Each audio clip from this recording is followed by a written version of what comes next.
O Fórum Sociedade Crítica é o primeiro grande evento do recém-criado Programa de Pós-Graduação em Ciências Humanas e Sociais.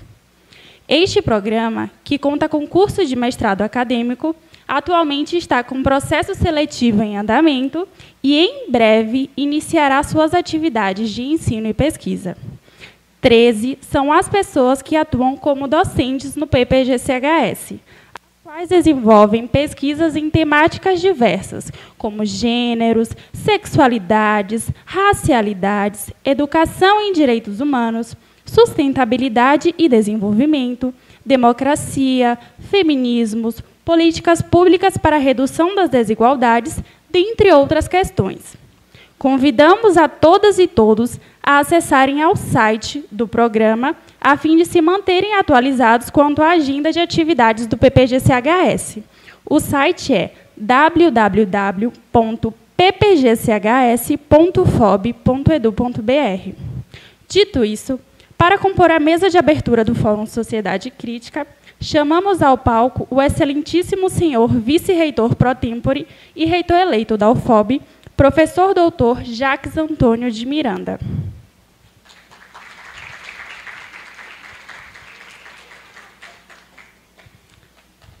Chamamos também a pró-reitora de pós-graduação, pesquisa e inovação da UFOB, professora doutora Luciana Lucas.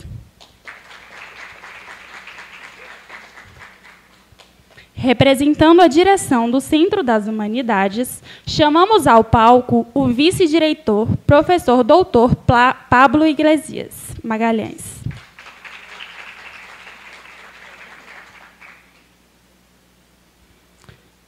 E da comissão organizadora do Fórum Sociedade Crítica, convidamos o professor mestre Murilo Neto, coordenador de logística do Fórum Sociedade Crítica.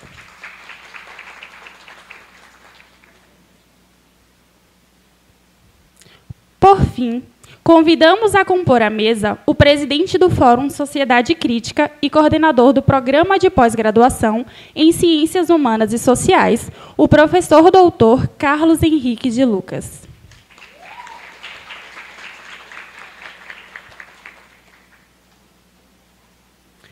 Passo, de imediato, a palavra ao excelentíssimo vice-reitor e reitor eleito da UFOB, o professor doutor Jacques Antônio de Miranda.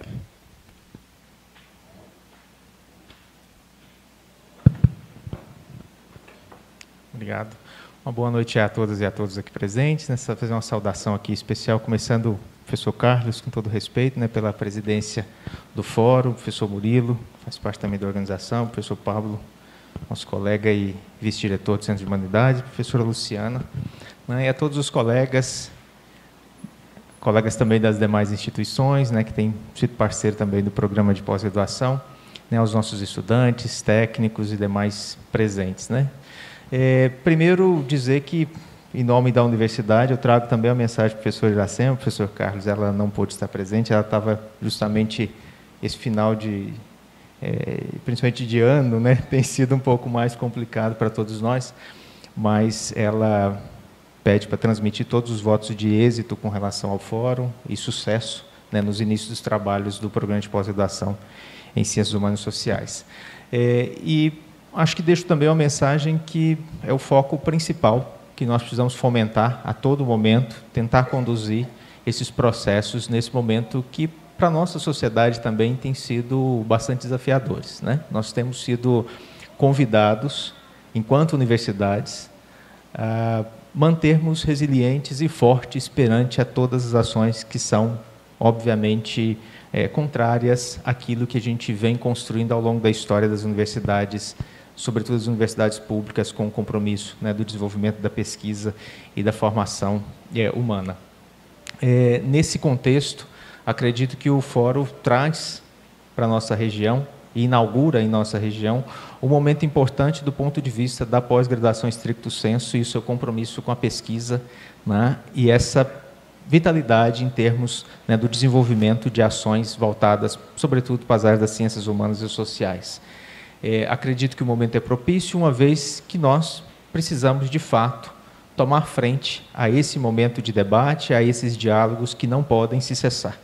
E, portanto, acredito que aqui nós teremos um espaço profícuo para diálogos que sejam, de fato, diálogos construtivos e diálogos resilientes com relação à série de ações que nós precisamos, né, contribuir para a tomada de rumo que nós, enquanto universidade, enquanto sociedade, enquanto, de fato, sobretudo professores, profissionais da área de educação, queremos ao nosso país. Acredito que nós temos, sim, a capacidade de conduzir todo esse processo e precisamos retomar a confiança, sobretudo, da sociedade. Precisamos ser voz daqueles que não possuem, né, não têm um espaço de voz e, portanto, precisamos fazer das nossas instituições instrumentos, de fato, de transformação. Então, o desejo, de fato, contra o profícuo e que esse fórum, o primeiro, seja aquele que inicie, que inaugura uma sequência de fóruns e que a gente possa transmitir aqui, né, para a sociedade todo um espaço profícuo de debate com os nossos convidados. Agradecer também os convidados que aceitaram o convite de vir para a região oeste da Bahia e compartilhar conosco as suas experiências. Sucesso, professor. Obrigada, professor Jacques. Na sequência, passo a palavra à senhora pró-reitora de pós-graduação, pesquisa e inovação da UFOB, professora doutora Luciana Lucas. Boa noite a todos e a todas. Então, para saudar aqui o vice-reitor, né, o professor Jacques, né, e toda a mesa, e saudar também a todos os docentes que compõem o Programa de Ciências Humanas Sociais, né, por abraçar esse desafio, né, de implantar a pós-graduação em nível de mestrado acadêmico na nossa região do oeste da Bahia, né, e logo no início, né, do programa, trazer esse primeiro fórum para a nossa região, né, fazer com que a ciência ela venha desabrochar a cada dia que damos um passo a mais na nossa universidade, vem a pós-graduação acompanhando, né, e fazendo com que a área das ciências humanas venha cada vez mais implantar a pesquisa nessa região e no nosso estado, né, e que essa pesquisa ela perpasse por todo o país, né. Então, no momento em que a gente se sente um pouco angustiado pelo que a pós-graduação do Brasil vem passando, esse fórum vem demonstrar a importância de estarmos unidos, pesquisadores, futuros mestrandos, em busca de desenvolver o que melhor o pesquisador sabe fazer, no compasso do seu coração que bate, de buscar novas pesquisas, buscar novos horizontes, para que assim a gente possa cada vez mais crescer em nível de pós-graduação, principalmente na nossa universidade, né? Então, que esse primeiro fórum, como foi dito pelo professor Jacques, que venha diversos fóruns, diversos congressos, seminários, e que os nossos alunos que vão ser formados em nível de mestrado possam ser os primeiros frutos desse programa e depois, quem sabe, estar também na nossa universidade como profissionais, né? Então, quero desejar a todos os envolvidos muito sucesso e que vocês, a cada dia, vá se fortalecendo em busca, né, desse horizonte que vocês um dia sonharam e conquistaram, né? Então, desejo a todos muito sucesso.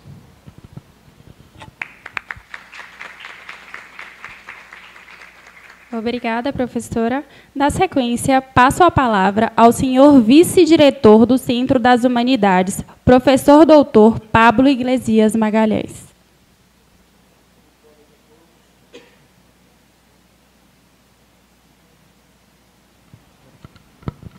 Muito boa noite a todos.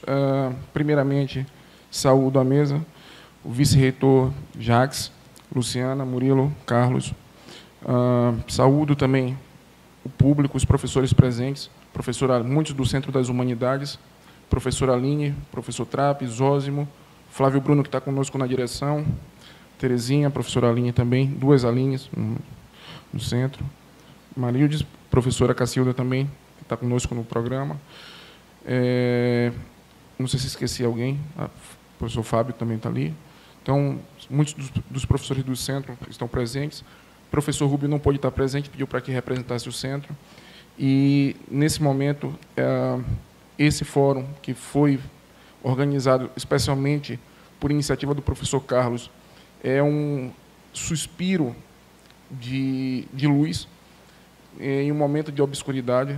Todo mundo sabe que nós estamos numa conjuntura que não é das mais fáceis para a universidade pública, e essa mesma universidade pública, para se fortalecer, precisa estabelecer pontes e diálogos com a sociedade.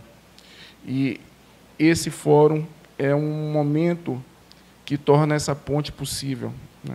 É uma iniciativa que aproxima a cidade, as pessoas da universidade. A universidade sai dos muros dela e tenta encontrar as pessoas. E isso é uma coisa que o Centro de Humanidades está tentando fazer, a UFOB está tentando fazer também. E essa iniciativa é importante e que não seja isolada, que tenhamos mais iniciativas como essa para fortalecer não só a própria universidade em si, mas a sociedade como um todo.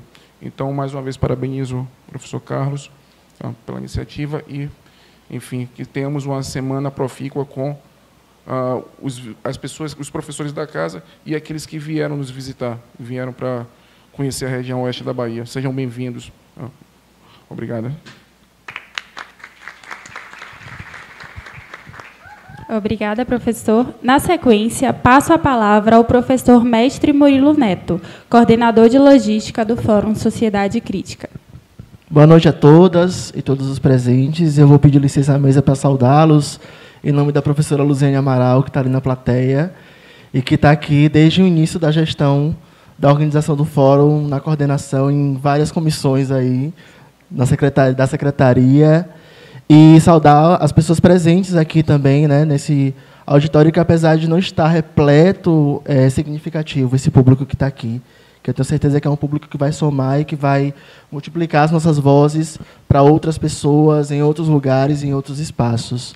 E dizer para vocês da alegria de recebê-los, apesar de todas as dificuldades que a gente tem de demandas logísticas mesmo, né? Eu estou nessa comissão especificamente, e para pensar a organização de trazer os palestrantes para cá com conforto, com comodidade, e, sobretudo, com atenção, que eu acho que a gente conseguiu dispensar isso a vocês de maneira razoável, pelo menos, apesar do corre-corre. E dizer que o fórum ele já é um sucesso. Ele está acontecendo nesses tempos que a gente tem vivido, que a gente está vivendo, né? E é significativo a gente trazer um fórum Sociedade Crítica, porque a gente precisa muito dessa última palavra no nosso contexto, sobretudo educacional, né? De sermos críticos. E é isso que a gente deseja, que as palestras, os painéis, as oficinas fomente, né, na cabeça das pessoas. Então, a todos, muito obrigado, e em especial ao professor Carlos aqui, que o cabo é retado. Obrigado. Obrigada. Na sequência, passo a palavra ao senhor presidente do Fórum Sociedade Crítica e coordenador do Programa de Pós-Graduação em Ciências Humanas e Sociais, o professor doutor Carlos Henrique de Lucas. Perdão. Meu nome já está mudando, né? Gente, boa noite para todos e todas. Boa noite, gente. Eu estive num evento na UFABC em dezembro do ano passado com o professor Boaventura, e ele, quando saudava as pessoas, ele gostava de ouvir a voz das pessoas, né? Então, por isso que eu quis ouvir a voz de vocês também. Eu acho que a gente cria um elo.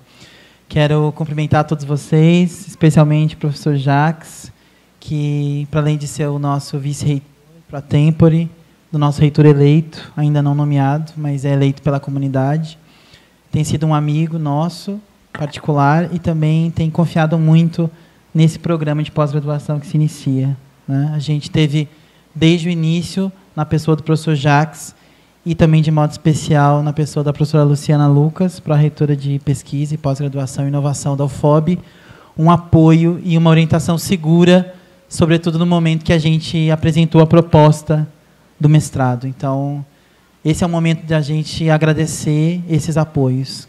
Também agradecer ao professor Pablo, que está representando o Centro das Humanidades, onde o nosso programa de mestrado está, e sempre tivemos também toda a acolhida por parte da antiga gestão, na pessoa do professor Prudente Pereira, que foi um excelente amigo do programa também, e agora com o professor Rúbio e o professor Pablo. Todos os colegas docentes que estão aqui e que em breve vão ministrar disciplinas, componentes curriculares do mestrado. Nós iniciamos em outubro, viu, gente? Então, se preparem.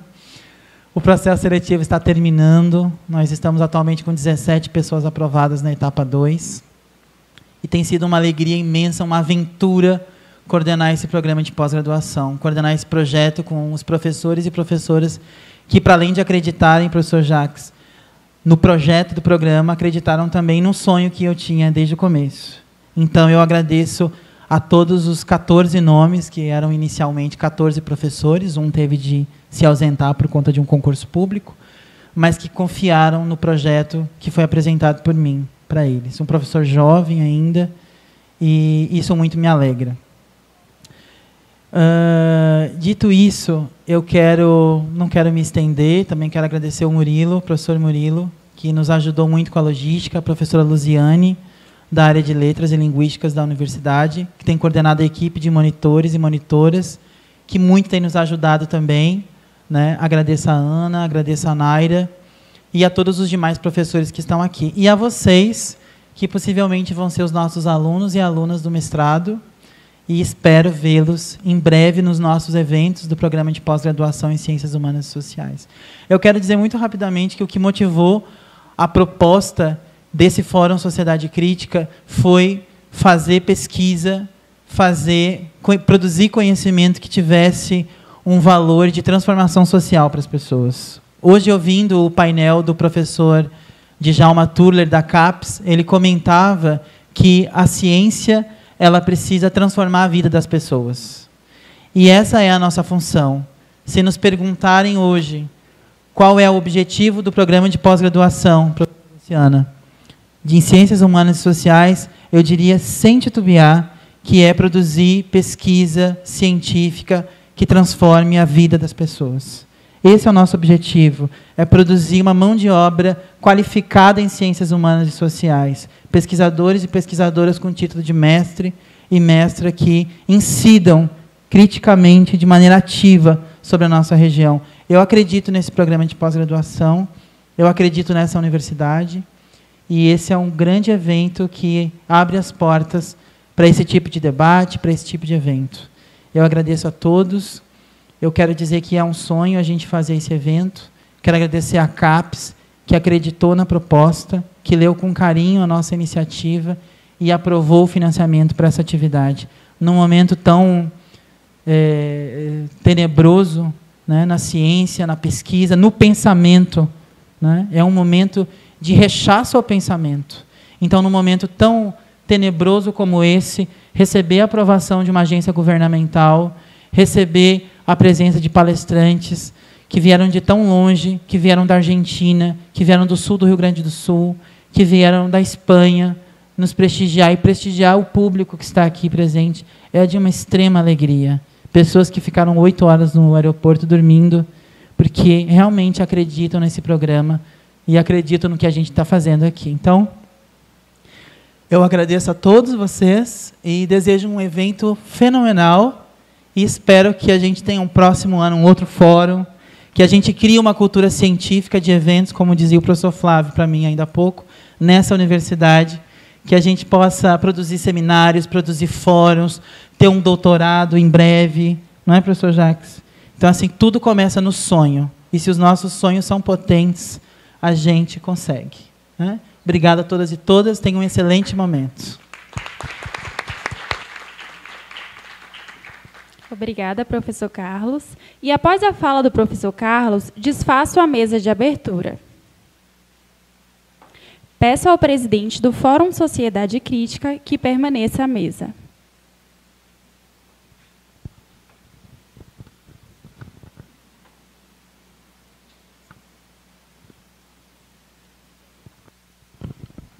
Obrigado, Ana.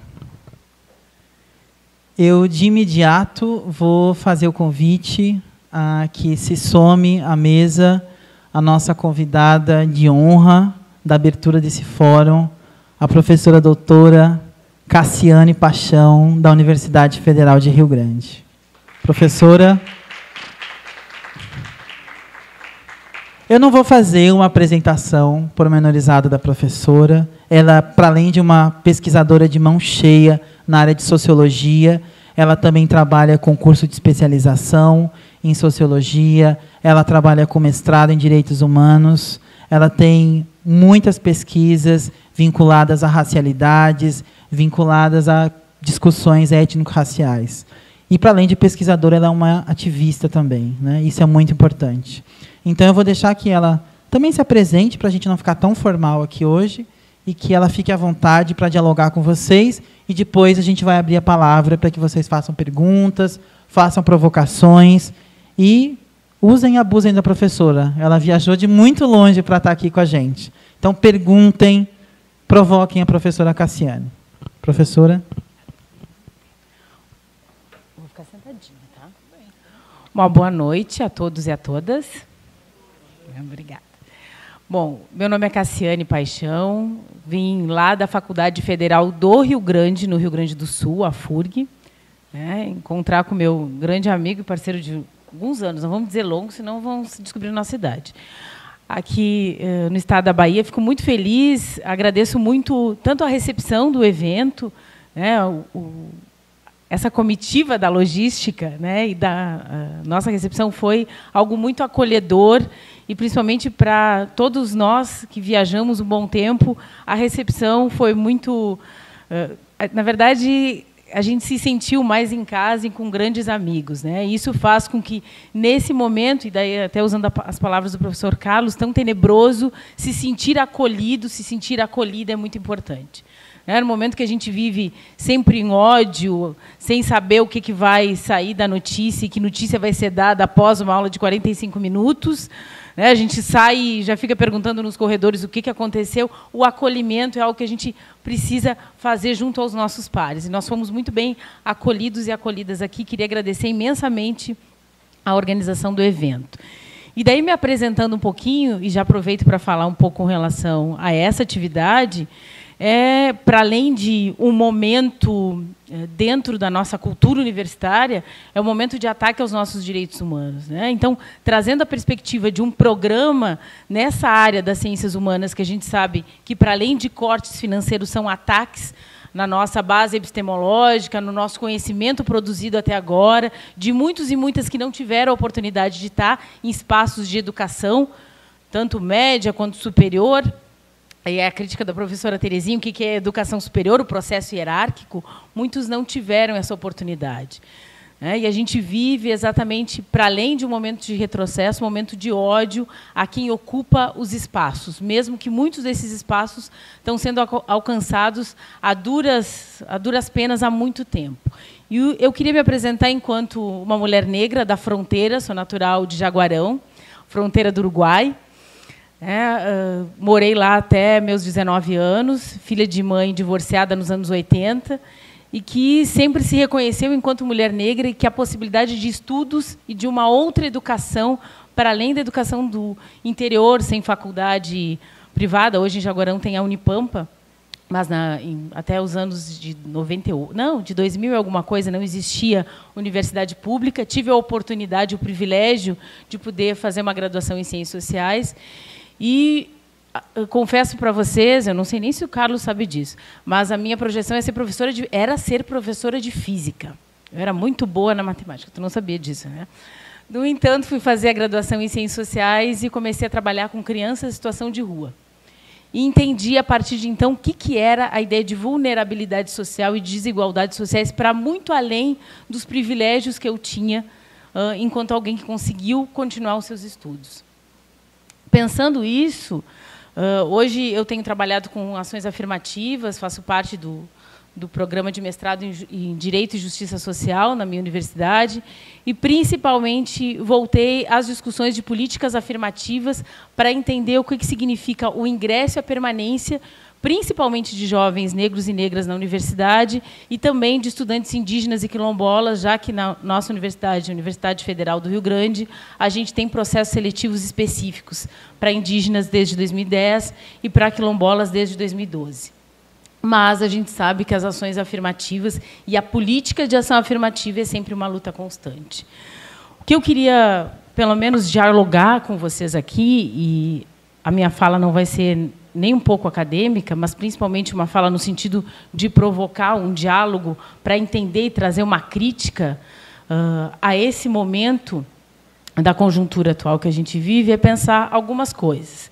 E queria que vocês me ajudassem a fazer essa reflexão para que a gente abrisse para esse diálogo ao longo dessa noite. A primeira questão que eu queria trazer é pensar, e como a gente pode pensar, como a gente chegou nesse momento e nessa conjuntura social, política e econômica. Como é que a gente chegou até aqui? A gente chegou por um motivo e por uma trilha. Como a gente chegou até esse momento?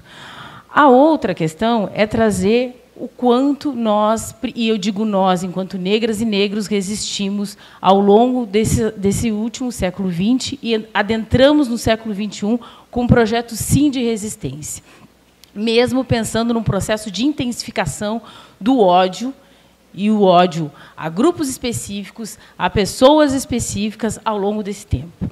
E um dos primeiros fatos que eu queria que vocês pensassem e retomassem um pouquinho, não que outros não sejam necessários trazer, mas eu queria elencar, no mínimo, 3. E daí eu volto para 2018 para pensar no aplauso da sociedade brasileira quando, em um determinado estado, houve uma intervenção militar. E essa intervenção militar foi aplaudida por boa parte da sociedade brasileira, que acreditava que segurança pública é trazer as Forças Armadas para dentro das comunidades. Que eu só podia sanar, eu digo eu, enquanto Estado brasileiro, só posso sanar a ideia de violência, da política contra as drogas, a partir da força militar. E isso foi aplaudido por grande parte da população brasileira. No início, colocado enquanto um processo inicial, é só durante um momento, mas a gente sabe que foi algo, e ainda é algo, que repercute até hoje. A intervenção militar. Para além disso, outro ponto que eu queria que a gente pensasse, o quanto esses tempos de ódio eles têm sido somados, é o aumento do número de casos de intolerância religiosa, principalmente a intolerância religiosa em religiões de matriz africana. A gente pode observar, e eu não estou falando do último mês, nem do último ano, mas dos últimos anos, a destruição, principalmente ateando fogo, em templos religiosos, e principalmente templos religiosos de matriz africana. E o quanto isso se tornou, eu não vou dizer banal, mas algo que se torna quase parte do cotidiano quando a gente abre as redes sociais e vê essa notícia. Mais um templo religioso foi incendiado. Os materiais e essa materialidade das religiões de matriz africana totalmente destruídos. E é só mais um. Porque essa notícia, volto a dizer, não quero falar de banalização, mas ela se soma a todo o cotidiano nesses últimos anos. E, por último, e daí eu digo, não são só esses 3, mas a noite é curta, e eu pensei em 3 para a gente repensar um pouquinho como a gente chega a esse momento. São vários casos de racismo, e daí eu estou falando de racismo, não injúria racial, porque racismo é crime, injúria racial não é. Mas o quanto os casos de racismo trabalhados, e eu sei, hoje à tarde, em alguns painéis, tinha algumas outras professoras e professores, para além da rede federal, vão saber pensar o que eu estou comentando, mas o quanto os casos de racismo foram tratados como bullying, ou, principalmente, totalmente desconsiderados. Quando a gente tem a fala de um parlamentar dizendo que o seu filho, por ser bem educado, não vai se casar com uma mulher negra, ou comparando o peso de um homem quilombola a arrobas, agora me perdi, arroba, que é o equivalente ao peso do gado, a gente está tratando, sim, de casos de racismo. E isso é totalmente absolvido.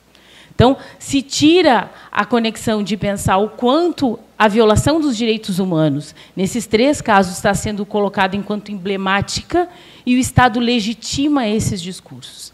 E isso, eu queria que a gente conseguisse pensar o quanto essa intensificação do ódio na sociedade brasileira é aplaudida por uma boa parte da população. A gente se indigna, a gente se remete na cadeira, a gente compartilha no Facebook, ou sei lá quais outras redes sociais, e coloca uma legenda, mas isso se torna quase parte do cotidiano, se a gente for perceber bem isso. A intervenção militar continua, os casos de racismo, que muitas vezes, principalmente nos ambientes escolares, são considerados enquanto bullying, ou uma fala com alguém, ou uma pequena divergência, continuam sendo desconsiderados. Os templos religiosos continuam sendo queimados e essa intensificação do ódio, ela continua e vai, talvez, se perpetuar a partir desse 2019. No entanto, a reflexão que eu faço, e também enquanto parte de uma disciplina que, a duras penas, a gente conquistou em alguns cursos lá na FURG, cujo nome é Sociedade, Educação e Relações Étnico-Raciais, algumas turmas de licenciatura, outras acho que não precisa da discussão. Mas o quanto é necessário, nessa disciplina a gente tem feito essa conversa, o quanto é necessário entender que chegar a esse momento pode ser pensado enquanto um projeto do Brasil. E eu falo isso para a gente entender que é um projeto, sim, e um projeto ideológico pensado. Por que eu estou falando que chegar nesse tempo de ódio pode ser considerado enquanto um projeto? Ao longo do século XX, a gente passa por um processo que se entende enquanto a necessidade de construir essa identidade brasileira. Quem faz os estudos sobre racialidade, colonialidade, vai saber bem sobre o que eu estou trazendo. Desde o mito da democracia racial até o processo de entender, e se entendia que a mestiçagem no Brasil era algo que levava à ideia de cordialidade do homem brasileiro, até a ideia de uma categoria criada especificamente no Brasil, que é a ideia do pardo. Onde muitas pessoas ainda não entendem o que é pardo. Pardo é papel. Não. Pardo foi uma categoria inventada no Brasil. Tem um texto bem interessante, A Invenção da Mulata, que vai dizer que esse termo foi criado ou para a mulher, para pensá-la enquanto um objeto hipersexualizado, ou para o homem ser pensado enquanto malandro. E eu estou falando disso da metade do século XIX. Ou seja, assim um projeto de construção da identidade brasileira. Assim um projeto pensado para o Brasil. Há um projeto pensado nessa identidade brasileira e de uma identidade que tem cor, tem gênero, tem sexualidade, tudo previamente definido. Então, como esse Estado brasileiro se pensa e como ele consegue se repensar? Não é à toa que, em meados de 30, 40, vai ser proibida a entrada no Brasil de africanos, ciganos, pessoas com deficiência. Em contrapartida, vai ser dada uma legitimidade e, principalmente, um investimento do Estado para a vinda de imigrantes italianos e alemães, principalmente para a região do Rio Grande do Sul. O que isso significa? Isso significa um projeto de construção da identidade brasileira. E é sobre isso que eu queria que a gente pensasse o quanto, chegada ao século XXI, o século XX vai ser construído enquanto um projeto, sim, e um projeto específico, ideológico, de branquitude no Brasil e de hierarquia entre os grupos sociais. Isso é uma construção, e foi uma construção. No entanto, eu não vim aqui só para falar desgraça da vida da gente. A proposta também é que a gente pense que foi possível resistir, sim, a esse projeto e essa construção de uma identidade brasileira ao longo do século XX, como nós resistimos hoje nesse fórum que foi colocado por alguns membros da mesa aqui. E quando eu falo sobre essa resistência ao longo do século XX, eu queria trazer para vocês a memória e o relato de alguns trabalhos que a gente fez no Rio Grande do Sul. Não tenho conhecimento se essa discussão também tem aqui no estado da Bahia, que é sobre os clubes sociais negros. Posso falar de clubes sociais negros na Bahia? Não sei, eu não vi estudos aqui nessa região. Aqui não, no Oeste. No Oeste, não? Quando a gente precisa pensar sobre como a gente resistiu, e eu digo nós, negros e negras, resistimos a essa construção ideológica e a esse projeto de Brasil, a partir da ideia de ordem e progresso. Como é que a gente resistiu a esse processo? Quando sobre os clubes sociais negros, a gente fez uma pesquisa, lançamos um livro há 2 anos atrás, agora a gente está reeditando ele em e-book, sobre os clubes sociais negros no Rio Grande do Sul. Bom, em meados de 1910, 1920, várias cidades do Rio Grande do Sul, eu sei que em Santa Catarina isso aconteceu e no Rio de Janeiro também, vão ser criados espaços de socialização de uma identidade, de uma negritude em diferentes cidades, em diferentes municípios, mesmo municípios do interior.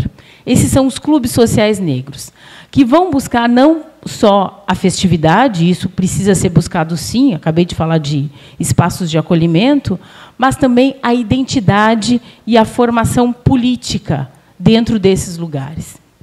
Na minha cidade, eu sou natural de Jaguarão, ano passado, conseguiu-se festejar os 100 anos do Clube 24 de Agosto. Um espaço que, para além de um espaço arquitetônico, foi pensado enquanto um espaço de socialização. Por quê?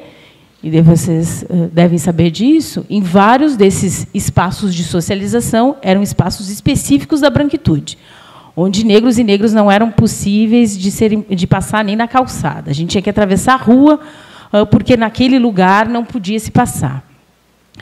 Esses clubes sociais negros foram preponderantes para a formação política, para a identidade, para a representatividade de negros e negras ao longo do século XX.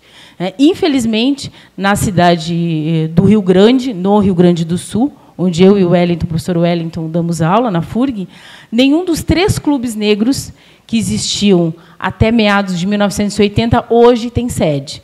Em Jaguarão, sim, ele é considerado patrimônio histórico, fez 100 anos ano passado. Em Pelotas, tem 2 outros clubes, em Porto Alegre, mais alguns. Mas o que eu queria chamar a atenção? Para a gente pensar o quanto essa resistência negra, de sua identidade e sua formação política, e cada vez que eu falo política, eu estou falando de relações de poder, elas existiram e persistiram a esse projeto de hierarquia da branquitude ao longo do século XX. E foram preponderantes, inclusive, para a formação e para a projeção de alguns deputados negros, daí eu falo do município de Rio Grande, Carlos Santos, para ser pensado enquanto um projeto de formação política dentro desses espaços. O outro momento, para a gente pensar sobre essa resistência ao longo do século XX, foi principalmente quando movimentos sociais nos anos 70 saíram às ruas denunciando o racismo e o que estava sofrendo até aquele momento. Um deles que eu queria destacar é o Movimento Negro Unificado, o MNU, que na década de 70 vai pautar isso politicamente e vai pautar isso junto à sociedade. E o outro, não posso deixar de falar, já que eu estou no estado da Bahia, é o Bloco do Ilê, que vai demarcar, ainda nos anos 70, final dos anos 70, uma marcação de uma posição política e de uma identidade negra. Isso foi preponderante para a gente entender o que é essa resistência negra que persistiu do início dos anos 20 e vai ser colocada e pensada enquanto identidade negra até o final do século XX.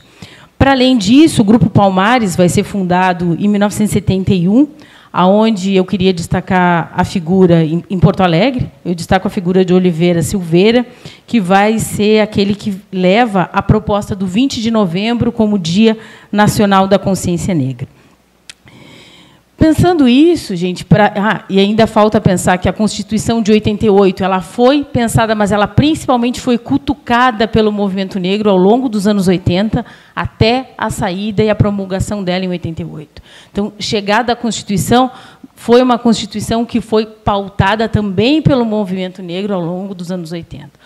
Bom, como é que nós resistimos a esse século XX pensando essa identidade negra, pensando a representação política e pensando que existem espaços de socialização e que essa nossa socialização vai para além de um espaço de unicamente uma representação para aquele lugar, mas nos representarmos e nos enxergarmos enquanto uma representatividade que hoje, e depois eu quero falar disso, a gente pode pensar assim como a formação de uma intelectualidade negra. Passando por esse século XX, eu acho que a gente chega ao século XXI com algumas conquistas. E daí, como alguém que tem se aproximado dos estudos da área do direito, eu acho importante dizer que a letra a legislação tem a letra e o espírito da lei, já dizia Demerval Saviani. Né? Entender uma legislação é entender que existe algo por trás dela, que é o seu espírito antes da constituição dela. Se hoje já fazem 16 anos da 10.639, é isso, né? 16 anos da 10.639, a gente não pode mais dizer que não existem livros ou documentos para os estudos de história e cultura afro-indígena nas escolas, porque a gente sabe que tem se produzido muito e muito sobre isso. A gente não se cala mais ao discurso de que algumas atividades eu não sei como fazer, professor, eu não tive formação para isso. Bom, existem uma série de formações. Por mais que, muitas vezes, pelo menos no meu estado do Rio Grande do Sul, os livros didáticos, principalmente para educação infantil, de história e cultura afro-indígena, ainda ficam encaixotados embaixo da escada da biblioteca, eles estão lá e há quem vá procurá-los. Então, esses discursos não nos servem mais. A legislação existiu enquanto letra, mas se constitui, ao longo desse tempo, enquanto espírito da lei. E essa discussão tem sido trazida e tem sido levada. Várias pesquisas têm sido feitas sobre a formação de professores a partir da 10.639, da 11.645, que incorpora a discussão indígena para a legislação, e tem sido pensado numa maneira de formar mais multiplicadores. Então, aquele discurso de eu não sei trabalhar com isso, isso é um tema que não necessariamente na minha disciplina eu consigo pensar, isso já não nos... Isso nos inquieta ainda mais, porque hoje a gente sabe que essa discussão não é mais possível ser feita. Existe muito material e muita discussão com relação a isso. Outra questão que eu queria chamar a atenção é com o que eu entendo que vai ser a primeira lei de cotas raciais, que é a 12.990. Você sabe qual é? Do concurso público. Oi? 2012. Por que eu digo que é a primeira? Porque a 12.711, que a gente sabe que hoje a gente ingressa na UFOB pelo SISU, é metade cotas sociais, e lá dentro tem o recorte racial. Alguém viu a escola pública sair para a rua para fazer a solicitação e a divulgação e lutar por cotas na universidade, por reserva de vagas? Eu não lembro. Só que os movimentos sociais, principalmente o movimento negro, faz isso há muito tempo. E a gente vai ter a reserva de vagas para negros e negras nos concursos públicos só com a 12.990, em 2012. O que eu estou trazendo para a gente pensar um pouquinho é enquanto a legislação ela vai ser construída e ela se constrói no Brasil, por mais que seja promulgada só no século XXI, ao longo desses espaços de socialização da identidade negra, ao longo de movimentos negros que denunciam casos de racismo, e muitas vezes se mantém unicamente por coletivos negros e negras. Daí, o professor Carlos aqui é um dos fundadores do coletivo negro lá da minha universidade, lá no Rio Grande do Sul. Esses coletivos, eles mantêm e trazem a pauta das ações afirmativas. Eu posso dizer, sim, que são considerados hoje enquanto esses espaços de resistência. Tanto as reservas de vagas indígenas, quanto quilombolas, para pessoas trans, elas têm sido pautadas pelo coletivo cotidianamente. Não são benevolência de nenhuma gestão. É bom que a gente entenda que esses movimentos que partem desde o início do século XX e que hoje a gente consegue ver principalmente pensado junto a jovens e a coletivos negros, eles são pautas desses movimentos sociais. Essa construção vem de muito tempo e vem ao longo de um século XX que nos dizia que não era permitido estar em espaços de um conhecimento que fosse considerado enquanto conhecimento superior. A gente tem feito um trabalho, um livro que eu acho que deve ser lançado ainda como dossiê do mestrado de Justiça Social, onde a gente fez um trabalho com 5 jovens que estão hoje fazendo ou fizeram educação superior. São 5 jovens negras, 5 mulheres negras. E a gente percebeu que elas são a primeira geração da sua família a fazer um curso de educação superior. Umas já estão no mestrado, outras no doutorado, mas são a primeira geração. E que, depois delas, vários outros primos, primas, irmãs mais novas se inspiraram na ideia e na projeção de que eu também posso pensar numa outra profissão. Percebam o que significa essa representatividade, como ela foi construída ao longo também de um século de resistência, que foi o século XX.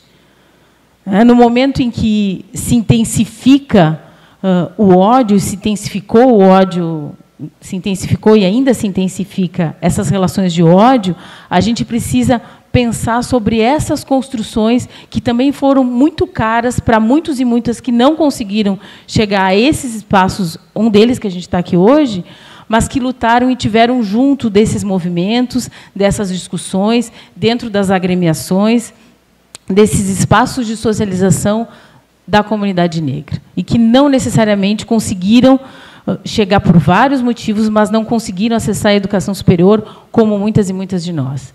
Essas 5 mulheres têm trazido para nós uma trajetória que é se pensar novamente, pensar o que significa fazer parte, por mais que isso parece que se tornou algo muito comum para algumas famílias. Todos são formados na educação superior, o meu avô, a minha avó. Para muitas de nós, nós somos a primeira geração de mulheres negras na educação superior. E isso é muito relevante, porque se torna a inspiração da representatividade de outros e outras que virão depois de nós. E eu ainda queria chamar a atenção para, quando se fala em reserva de vagas ou a lei de cotas, parece que tanto a 12.990, que trata dos concursos públicos, e até mesmo a 12.711, com aquele recorte que faz lá dentro da escola pública, parece que foram as primeiras lei de cotas no Brasil. Alguém daqui conhece a lei do boi? Fora o professor Carlos fez Alguém aqui conhece a lei do boi? A lei do boi foi uma cota, uma reserva de vagas, feita nos anos 60 para filhos e filhas de latifundiários. Na universidade ao lado da minha, Universidade Federal de Pelotas, na cidade de Pelotas, a Faculdade Eliseu Maciel, que possui a Faculdade de Agronomia e de Medicina Veterinária, vai ter entre 60 e 85 a cota do boi, 25 anos. E mesmo nós que residimos em Pelotas, ou quem reside em Rio Grande, quando eu falo isso na aula, ninguém faz a mínima ideia que isso existiu. Então, o que significa? Será que eu não posso realmente dizer que esse foi um projeto do século XX para pensar no que hoje a gente coloca enquanto extermínio da população negra? Ele não foi realmente delineado e delimitado ao longo do século XX? Bom, se foi, eu digo a todos e a todas que nós resistimos e continuamos ocupando esses espaços. Mesmo com a intensificação do ódio, e daí os casos de racismo, os crimes de xenofobia, os espancamentos ao ar livre que a gente tem vivido e vivido enquanto notícia, a chacina dos jovens negros na Cabula, que parece que muitas das vezes continua a ter ficado por isso mesmo, e o Estado vai virar as costas e dizer que o poder bélico é o que prepondera, a chacina nos presídios, que parece que ninguém sabe nunca o que aconteceu, aonde aconteceu, em estados muito específicos, em lugares muito específicos, e lembrando que mais de 70% da população carcerária masculina é negra, e mais de 50% da população carcerária feminina também é negra. Então, eu não posso dizer que isso continua sendo o genocídio da população negra.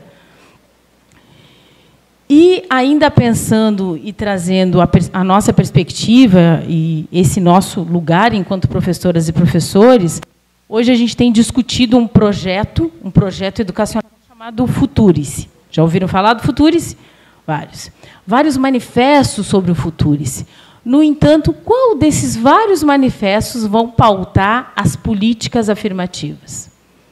Qual desses manifestos de várias universidades que têm discutido junto a sindicatos, junto a centros de formação, estão pautando que a primeira bolsa permanência que está sendo cortada são bolsas permanências de jovens negros e negras?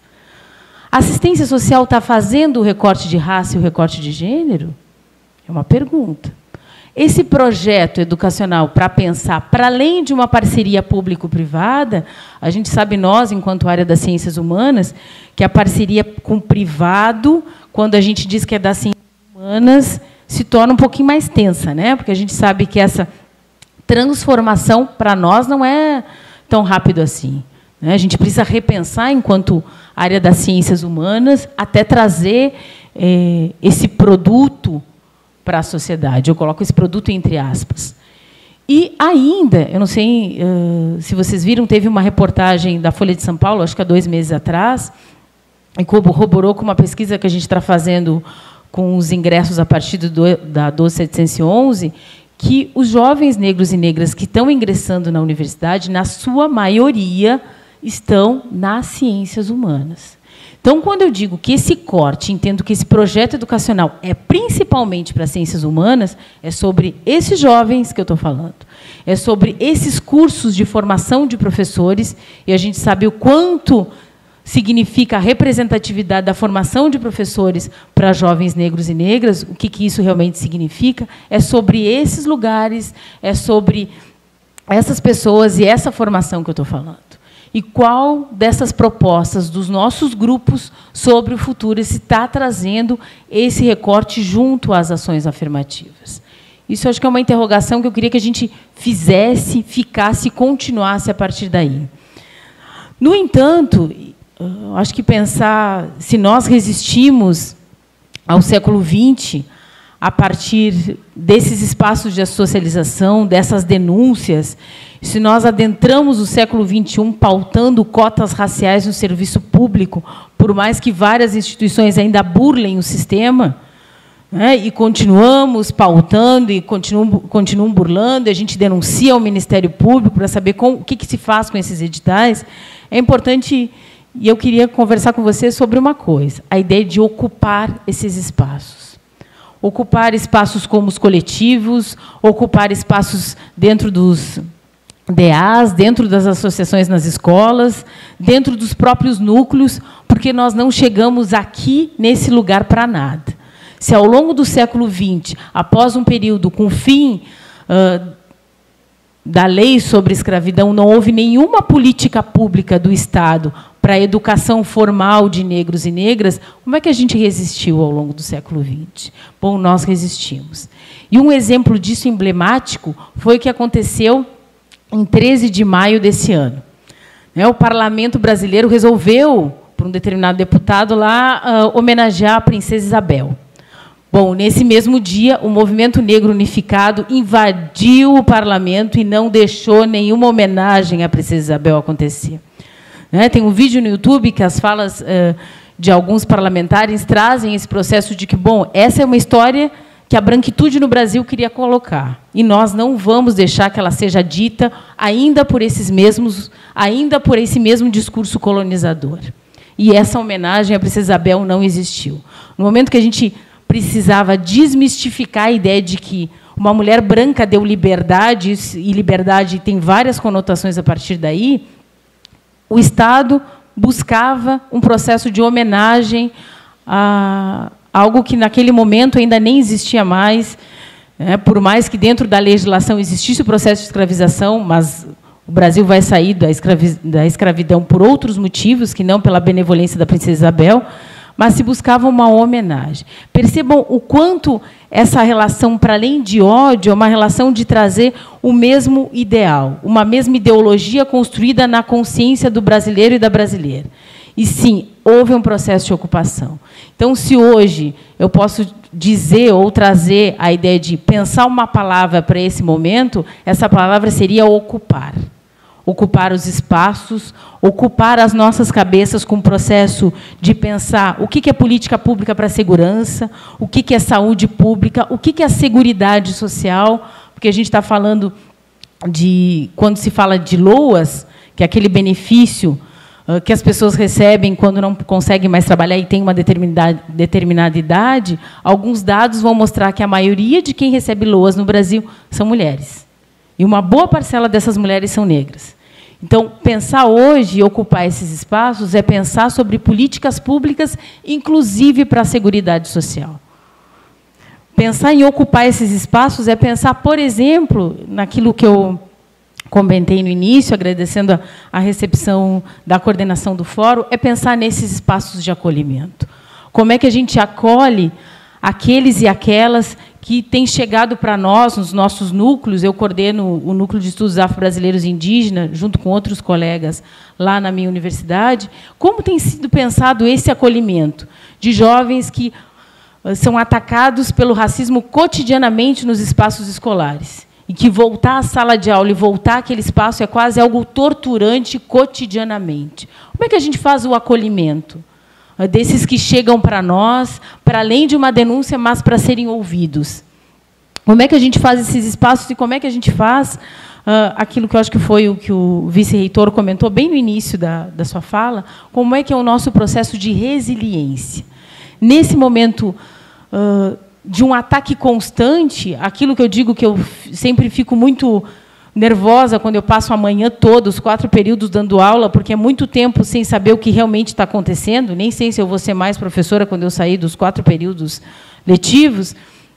Como é que eu penso esse processo, não de resiliência como uma adaptação, mas de me pensar e de me repensar nesses diferentes lugares que eu ocupo? Eu, enquanto professora, enquanto filha mais velha, enquanto alguém que coordena o núcleo, que faz a discussão dentro das políticas de ação afirmativa, ou eu, enquanto mãe, ou eu, enquanto estudante, ou eu, enquanto dentro da minha escola, como coordenadora pedagógica, como eu faço esse meu processo de resiliência hoje? Por quê? Porque se a palavra que eu posso pensar é ocupar sabendo que é esse processo de ocupar esses espaços. Espaços são espaços sociais, são espaços de socialização. Eles estão refletindo para aqueles e para aquelas que estão junto comigo nesse espaço. Pensar resiliência hoje, talvez não seja se adaptar ou se reinventar, mas pautar aquilo que a gente acha que é realmente necessário para além da nossa sobrevivência, para a nossa resiliência dentro desses espaços. E aí eu chego quase no final da minha fala e queria que a gente conversasse um pouquinho sobre. Eu acredito muito que hoje a gente vive, principalmente nos espaços universitários, um processo de formação de uma intelectualidade negra. Quando a gente vê um curso de pós-graduação, e eu fico muito feliz vendo um curso de pós-graduação pleiteado, pautado por alguém que vem de que vai fazer a formação de um coletivo negro lá no estado do Rio Grande do Sul. Quando eu participo de algumas bancas onde a pauta é o Islã das Minas, é o ativismo negro dentro de coletivos, é a discussão da formação de professores numa escola de periferia que traz a 10.639 desde do 5º ano.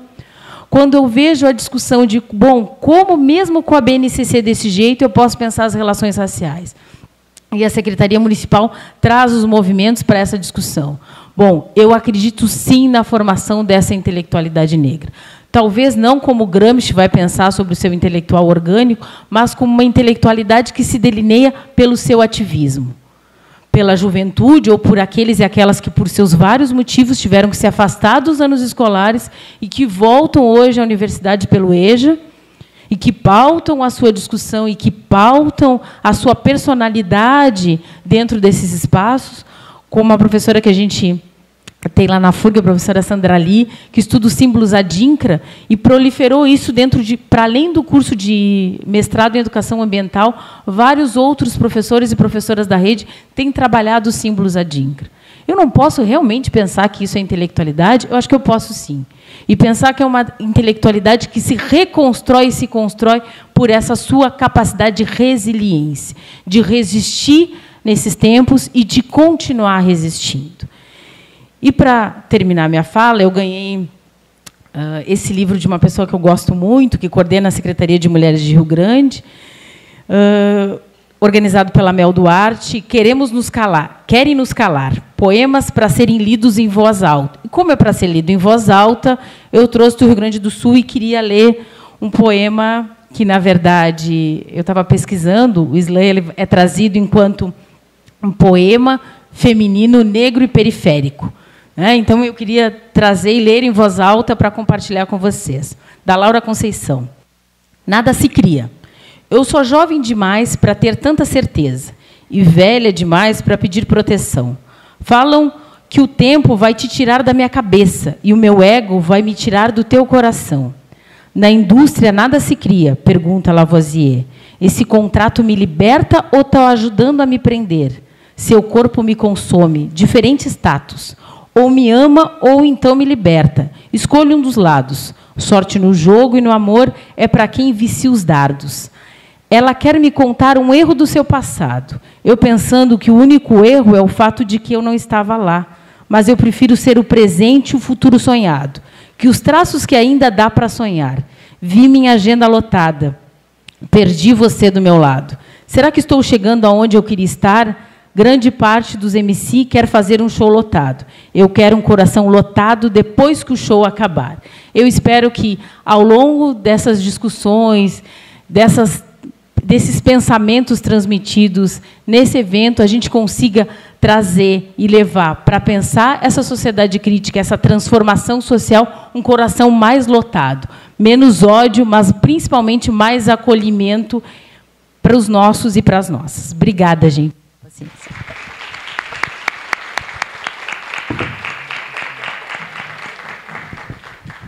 Uau!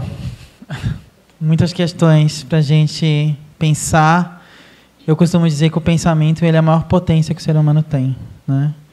Freud dizia que o que nos torna humanos é a capacidade de simbolizar, de entrar no cultural, né? Eu penso que, para além de simbolizar a vida, o pensamento crítico ele é um elemento que nos caracteriza e nos marca enquanto seres humanos, né? Para além da capacidade de simbolizar, mas de pensar criticamente sobre aquilo que a gente simboliza, né? De dar um sentido político para aquilo que a gente imagina. E eu aqui te ouvindo pensei em inúmeras coisas, sobretudo a provocação do futurice que você fez, né? De pensar o lugar das questões de raça e etnia dentro do interior, no interior desse projeto. Mas quero abrir para a nossa plateia para conversar com a professora Cassiane, que veio de tão longe. Onde estão os nossos monitores e monitoras para nos ajudarem? Monitores, monitoras. Obrigado. Já temos uma mão que se levanta. Mais alguém? Tem um microfone aqui, ó. Não sei se tem outro aí embaixo. Pronto, deixa eu passar para você. Aqui, funcionando. Tem Denise. Mais alguém? Mais uma mão ali, professora Úrsula. E professora Teca Santos. E Larissa, bacharela Larissa, que estará com uma oficina de dança afro durante o fórum. Amanhã já temos a atividade. Não tem mais vagas, tá? Mas vocês podem aparecer lá e pedir, né? Talvez ela libere.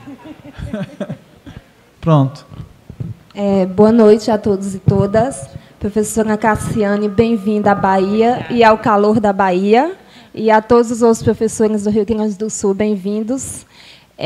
Professora Cassiane, ela focou um pouco no recorte de raça, né? Nas questões raciais. Eu quero apresentar para a professora o que o Oeste da Bahia tem feito para resistir, de fato, a algumas questões que diz respeito à raça, etnia e também às questões de gênero, né? Desenvolvi pesquisa, o professor Carlos foi meu orientador e a gente trabalhou com ativismos LGBTs na região oeste da Bahia, né? E o que nós encontramos naquele momento foi muita violência, de fato, contra essas identidades. E aí a gente sempre se encontra com o fator racial. Então, todos os feminicídios, transfeminicídios e mortes por homofobia, eles estavam interceptados pelo fator racial aqui na região oeste da Bahia. E aí, no que diz respeito a mulheres cis, nós temos um grande número de violência contra a mulher aqui. Minha colega do lado, que é tímida e não quer falar, mas desenvolve pesquisa com violência sexual contra a mulher, e os dados que ela tem mostram que a maioria das mulheres são mulheres negras, mais de 50% desses casos são com mulheres negras, então também tem esse recorte, né? Diante desse tormento que a gente vive, porque aí diz respeito a uma conjuntura sociopolítica também, quando a senhora fala dos espaços de resistência, é isso que nós fizemos aqui na região, principalmente dentro da universidade, né? A universidade ela foi para a gente um pontapé inicial para a gente criar essa rede de afetos, como o professor Carlos me ensinou, né? Que é uma rede de afetos que a gente cria. Hoje nós estivemos, eu e Ana e Larissa, que está aqui, nós hoje estivemos na Rádio Vale, né, através do Coletivo Feminista, para falar um pouco sobre o que é feminismo e para pedir ajuda da sociedade barreirense para a Daniele. Daniele, ela mora aqui num povoado aqui do município, e Daniele foi vítima de feminicídio, né, há um tempo atrás. Né? O esposo atirou na nuca dela, né? Achou que ela tinha morrido, e ele depois cometeu suicídio. E Daniele hoje está tetraplégica, com 3 filhos para criar, dificuldades financeiras. O caso de Daniele é em vários outros casos que a gente recebe todos os dias no Coletivo Feminista. E esse é um caso de tentativa de feminicídio, mas tem, para além disso, os casos de assédio e agressão, que também a universidade, os muros da universidade não estão impermeáveis a isso. Né? E hoje nós estivemos para falar disso, e aquele espaço ele foi importante porque a gente percebeu que as pessoas não só da região, pessoas do Rio de Janeiro, de São Paulo, de outros estados, estavam mandando pergunta para nós, querendo entender qual é o papel de um coletivo feminista, o que é feminismo. E não só mulheres, também homens, né? Também tinham homens mandando perguntas, porque a sociedade está começando a compreender que os nossos problemas também dizem respeito a elas. E que, infelizmente, só estão conseguindo entender isso agora, né, em 2019. Mas esses espaços a gente cria dentro da universidade, mas porque ele irradia para fora dela, para que a sociedade também se sinta pertencente dele. Então, nós criamos os coletivos. Aí tem o coletivo Mocambo, que é o coletivo de negros e negras da UFOB, o Dezembro Arco-Íris, né, pessoas LGBTQI+, e o coletivo feminista, que vem aí protagonizar a pauta de todas as mulheres. É importante dizer isso. Então, assim, que bom que a senhora veio, trouxe, né, esse cenário do Rio Grande do Sul. Inclusive, estive lá, né, lá na FURG, no Sena Corpus. Fui lá e, enfim, percebi, analisei, fiz minhas críticas também nas mesas, né, que eu sou dessas, né, gente? Não vou sair da Bahia para não fazer bafão, né? E fui lá também, mas esse é o cenário que a gente tem hoje. É muita poeira, muito coronelismo, muita violência, mas nós estamos criando nossos espaços de afetos, nossos espaços de resistência, e dizer para as pessoas aqui presentes, não desanimem, né? Não pensem que, ai, nossa, aquele povo está ali e não está fazendo nada, não vou participar porque é cansativo, não vou participar porque não existe financiamento, não existe política pública.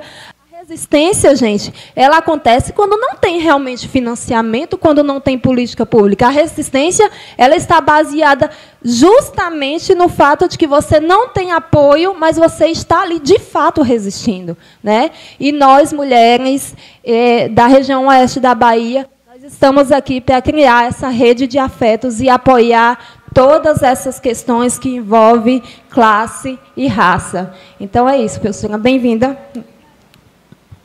Graças. Boa noite a todos e todas. Em primeiro lugar, queria parabenizar a professora Cassiane pela importante, né, fala que nos fez nesse momento, que nos inquieta em muitos aspectos, né? E é preciso, sim, a gente estar sempre ouvindo e discutindo, ouvindo de outros lugares, vendo que você também, parabéns aí pela sua atuação, né, nesse cenário tão caótico que temos, tão desanimador, e também pela sua alegria de querer nos animar. Isso é muito importante. E é interessante a gente ouvir de outros lugares também o que está acontecendo e como temos encaminhado por esse empoderamento, né, dos nossos jovens. Eu falo principalmente dos jovens, porque eu gostaria aqui de contextualizar duas ações que nós temos feito na Universidade do Estado da Bahia, na UNEB, né, puxando um pouquinho a brasa, né, para o meu peixe, né, e também um pouco de como essas ações ela têm reverberado na vida de pessoas também. Eu sou da UNEB, lá do território do Cisal, de Conceição do Coité, E na cidade de Conceição do Coité, como qualquer outro entroncamento, é uma cidade que tem uma extrema violência e realmente tem o extermínio da população dos jovens negros, né? Não tem um dia que a gente chegue à universidade que a gente não tenha notícia de que a polícia da Caatinga, que é a polícia da Caatinga que atua lá, né, e que não tem 3, 4 corpos que apareceram do nada, mas deveriam ser traficantes, mereceram mesmo, né? Então, é o que a gente sempre tem escutado dos próprios alunos na universidade que deveriam estar apoiando e discutindo a partir desses coletivos, né? Ao mesmo tempo, a gente ouvindo isso, tem problema não, ele está lindo. Ao mesmo tempo, ouvindo isso, eu vou para um outro ponto, né? A UNEB também ela foi pioneira em muitas cotas, né? A racial não, nós fomos a segunda instituição a adotar cotas para negros nos seus concursos vestibulares, inclusive para a seleção de mestrado, doutorado, mas nós fomos pioneiras em adotar outras cotas, né? E dentre essas cotas eu queria assim, refletir com você de uma experiência que tivemos agora em relação a essa questão desse empoderamento que os sujeitos têm e dessa reflexão identitária, de se sentir pertencente a. Né? E teve um jovem que foi fazer, uma jovem, melhor dizendo, que foi fazer sua inscrição para o mestrado e ela é transexual. E quando eu, assim, achando que estava fazendo a melhor coisa do mundo, sugeri para ela que ela se inscrevesse a partir das cotas de transexuais, ao meu ver, era um direito dela e foi uma luta, por isso hoje tem. Nossa, ela praticamente quase me batia, né, e dizendo que não. O que eu achava que ela era para estar se expondo dessa maneira e se inscrevendo assim a partir dessas cotas. Então, ao mesmo tempo, eu gostaria assim de refletir um pouco o que temos feito e como temos visto para que esses sujeitos se empoderem tanto de suas atuações e de suas situações de escolha, para que eles possam também sentir-se pertencente.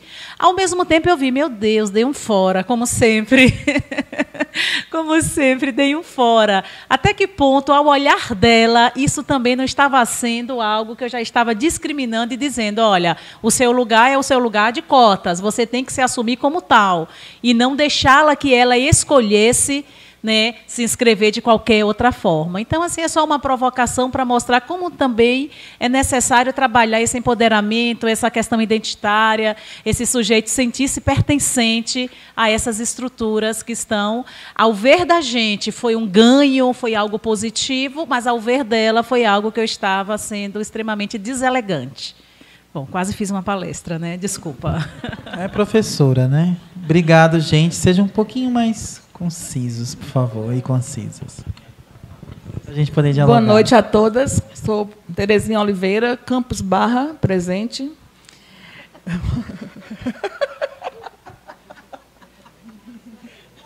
Os fortes entenderão.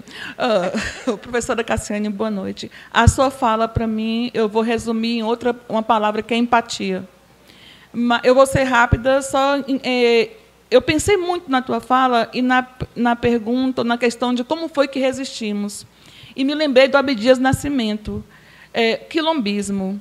Eu pensei também na tua fala em relação aos símbolos adíncras e pensei no Sankofa, no pássaro Sankofa. E isso me leva a pensar também, mais um pouquinho além, que se não conseguimos encontrar algo para frente enquanto saída, olhar para trás. Olhar para trás como Sankofa com o ovo na boca, né, que é o futuro, e, nesse olhar para trás, encontrar essas atitudes do Abdias Nascimento, do Oliveira Silveira, da Lélia Gonzalez, desse povo que também pensou a educação dos negros, mas não na escola espaço formal, ou não só no espaço formal, que há outros espaços, né, de fortalecimentos preparando para... Porque, muitas vezes, o espaço formal que acolhe tem uma metáfora muito interessante também do meu povo, que é o botão da camisa, esse botão da camisa nossa, que está dentro de casa e do lado de fora. Muitas vezes não está, né? Não está incluso para ser excluído.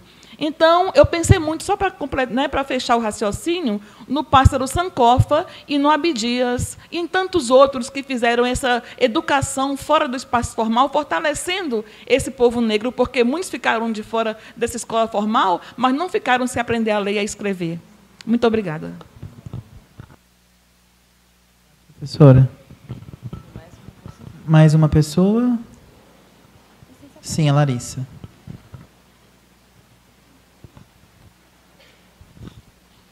Boa noite. Boa noite, professora. Seja bem-vinda. E agradecer ao Carlos também por esse belíssimo convite. Eu sou, na verdade, colaboradora do projeto Café 2 Dedos de Prosa, né, da UFOB. Então, eu tenho esse vínculo com a universidade. Sou de Salvador, moro aqui já tem algum tempo. E, assim, sempre eu falo na minha história porque as pessoas falam, você tem que esquecer isso. Não tem como esquecer, né? O que aconteceu, né, eu acho que algumas pessoas me conhecem. Eu fui rainha do Carnaval de Barreiras em 2018, né, onde é bem difícil até falar, né, sobre isso, porque eles não querem mulheres negras ocupando os espaços, né? E quando eu ganhei o concurso, acho que muitos aqui acompanharam, né, as redes sociais, viram os ataques, né, que aconteceu aqui no oeste da Bahia. Foi assim muito difícil para mim, mas ao mesmo tempo eu parei para refletir na sua fala. Eu pensei assim, faço das palavras do professor Carlos as minhas. Eu pensei em diversas coisas, né? Sou bacharel em Direito. Mas hoje, sinceramente, eu não tenho nem vontade mais assim de prestar OAB, porque a gente sabe como é que está aí o nosso Brasil, a nossa justiça, né? E às vezes eu me envergonho. E assim, o que é que aconteceu? Eu falei, eu acho que a ancestralidade também puxa muito. E eu falei, esse é o momento de abraçar, né, a ancestralidade. E foi aí que eu fui para Salvador, né? Me inscrevi no concurso, Deusa do Ébano, fiquei entre 300 mulheres, fiquei entre as 15 colocadas, né, no maior concurso de beleza negra do país. E foi um momento de dizer, não posso ficar de braços cruzados, tenho que levar minha dança, e hoje eu sou professora de alguns projetos aqui na cidade, né? Já fui para outra cidade, outro município, que é o São Desidério, e pretendo também, levando sempre o ativismo negro mesmo, falando sobre o empoderamento, falando sobre o colorismo, né? Porque muitas pessoas aqui em Barreiras não se reconhecem negras, né? Acha que ser negra é ter o tom de pele igual a minha, sendo que, né, existe vários tons de pele, né?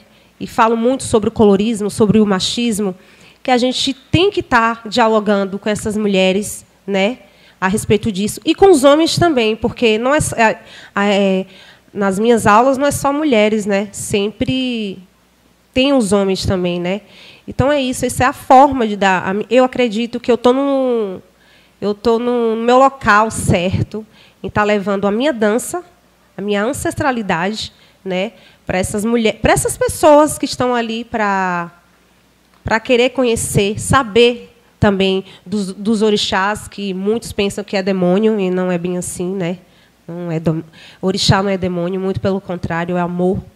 E eu acho que dessa forma dá para passar, né, para esse pessoal, principalmente aqui do Oeste, que tentar se reconhecer, né, que ser negro está muito além do que a tonalidade de pele, mas assim nos traços, né, na sua estrutura capilar. Então eu acho que essa é a forma que eu tenho que fazer acontecer aqui dentro do nosso oeste da Bahia. Obrigada.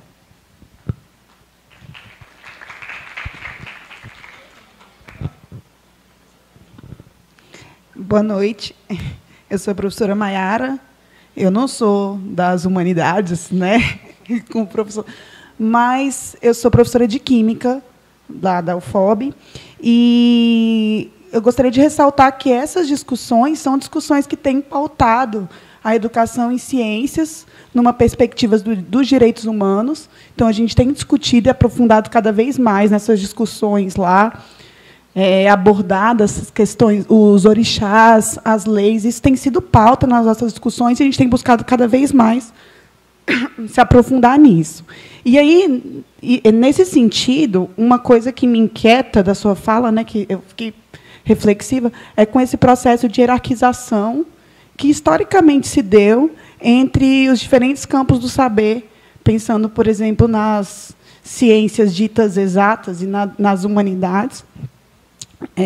E, por isso, eu fico pensando em qual é o papel nesse processo da gente, como que a gente pode criar redes de colaboração, ou não sei nem se essa palavra seria adequada, num processo, essa interdisciplinaridade poderia criar condições para que essas pautas elas não fiquem tão restritas às discussões mais para esse campo do saber das humanidades, entendeu? E se amplie, porque isso não é uma responsabilidade só dos... Estou falando como formadora de professores, né? Só dos professores de sociologia ou só dos professores de história, mas isso é uma responsabilidade de todos nós, criar condições para que essas mudanças aconteçam. Então, eu queria lançar essa ideia para ver se a gente consegue discutir um pouquinho.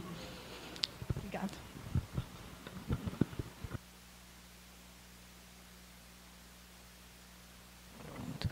Bom, então agradeço a Denise, a Úrsula, a Terezinha, a Larissa e a Maiara pelas colocações feitas. Eu acho que é isso, né? A minha proposta vindo do Rio Grande do Sul, com muita chuva e muito frio, adoro o calor da Bahia, adoro a Bahia toda. Está muito calor? Não está. Pode deixar assim, está ótimo.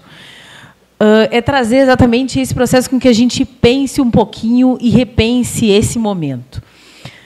Eu brincava com o Carlos, Carlos, sou da sociologia, a conjuntura é comigo, né? Eu preciso falar da conjuntura, senão não vou me sentir no meu lugar. Eu acho que as colegas trouxeram um pouco dessa conjuntura e desses espaços que têm trabalhado. Eu acho que a gente pode pensar e dialogar, e daí eu começo falando muito com a Denise, esses espaços de acolhimento e de afeto, né? Eu acho que isso nesse exato momento, é um lugar para a gente pensar esses espaços e o quanto eles se tornam cada vez mais importantes. A gente precisa estar perto de quem nos quer bem e precisa se sentir acolhido, que foi uma palavra que eu utilizei. Então, parabenizo o trabalho, espero que seja sempre um trabalho que vocês possam trazer mais multiplicadoras e somar, porque muitas vezes é isso que a gente escuta, né? Ah, mas dá muito trabalho, mas eu tenho outra atividade, mas nesse horário eu não estou disponível. Bom, ninguém está disponível. A questão é que de disponibilidade dos teus ouvidos e do teu afeto tu dá para esse lugar e para esse espaço. Então, que bom saber desses projetos aqui no oeste da Bahia. Quando a Úrsula falou sobre as cotas para trans, eu acho que esse processo de reserva de vagas, ele ainda se torna algo que precisa ser discutido por nós, professores e professoras. E eu digo isso quando a gente tem feito, acho que nós fizemos pelo NEAB umas 3 formações com os técnicos e professores, fomos convidados pela Pró-Reitoria de Gestão para discutir isso com os técnicos e professores, e alguns estudantes que estavam conosco se assustaram porque não imaginavam, nem imaginavam, que boa parte dos professores que estavam ali e dos técnicos não sabiam que a Lei 12.711 não é 50% de vaga racial. Eles achavam, entendiam, ou queriam viver na falácia da branquitude para achar que, não, mas sendo negro não entra na universidade, professor? E quando a gente foi lá para um projeto chamado Cara Gente Branca, eu sou uma universitária, que a gente leva os estudantes negros que fizeram intercâmbio, que foram em outros lugares, para as escolas de ensino médio da periferia, para eles se projetarem e pensarem que esse é um lugar para eles e para todos eles e elas, os estudantes do ensino médio também têm essa fala. Mas como assim, a senhora está enganada. O meu vizinho me disse que, se eu sou negro, eu entro, tenho uma vaga garantida. Então, vamos pensar o quanto a reserva de vagas, a lei de cotas, que é uma lei, um percentual dentro dos 50% de escola pública, ele ainda não é algo comum para a gente pensar dentro dos diferentes espaços. E aí, sim, é É o direito do jovem negro ou negra querer ou não querer ocupar os espaços de cota, é um direito do querer ou não querer indígena não ocupar a reserva de vagas dos quilombolas, das pessoas transexuais, é um direito das pessoas. E, muitas das vezes, talvez seja isso. A sua fala trouxe esse processo. Parece que a gente destina e eu vou achar que todos os meus estudantes negros entraram na reserva de vagas. E isso ainda é algo muito comum, principalmente para nós, professores e professoras. A gente tinha, porque esse ano eu não participei de um edital, mas era um edital de bolsas de iniciação científica e tinha bolsas de iniciação científica para os alunos que tinham entrado com recorte racial. E eu, trabalhando com uma estudante de engenharia bioquímica, há muito tempo ela trabalha comigo, ela é uma estudante negra, e disse, o colega conseguiu uma bolsa, vou passar para ti. Ela, não, eu não entrei pela cota racial. Não é porque a menina faz a discussão da identidade negra, não é porque a menina trabalha comigo há 3 anos no NEAB, que ela tem que entrar. E, muitas das vezes, a gente naturaliza isso. Acho que uma das coisas... Isso não, a gente tem que pensar que não é nenhuma problemática, mas é uma problemática para nós, ainda enquanto professores, professoras, né, técnicos da área da educação, entender que esse é o único lugar de acesso. E, talvez, muitos estudantes, pelo menos estudantes negros e negras, esse é o discurso que eu tenho escutado, não entram porque é um percentual muito pequeno. Com a 12711, algumas de nós achávamos que íamos entrar nas aulas do direito e ia ter metade da turma de negros e negras. Não, eu tenho 2 alunos, eu tenho 1 aluno. Boa parte dos alunos, porque ainda a concorrência dentro desse percentual que vai para outro percentual é muito grande. Para vários estudantes é mais fácil, não é a palavra certa, mas é menos difícil entrar pela ampla concorrência. Então, quando a gente fala ainda de reserva de vagas, a gente fala de um recorte muito pequeno. E a gente fala também do direito daqueles e daquelas estarem aonde eles quiserem, pelo lugar que eles quiserem, e ocuparem o tempo que eles quiserem. E, quando eu digo ocuparem, há um tempo atrás teve uma reflexão de que os estudantes em reserva de vagas, indígenas e quilombolas, tinham que voltar e fazer um produto para a sua comunidade. E daí a pauta é o seguinte, então, isso tem que ser para todo mundo, né?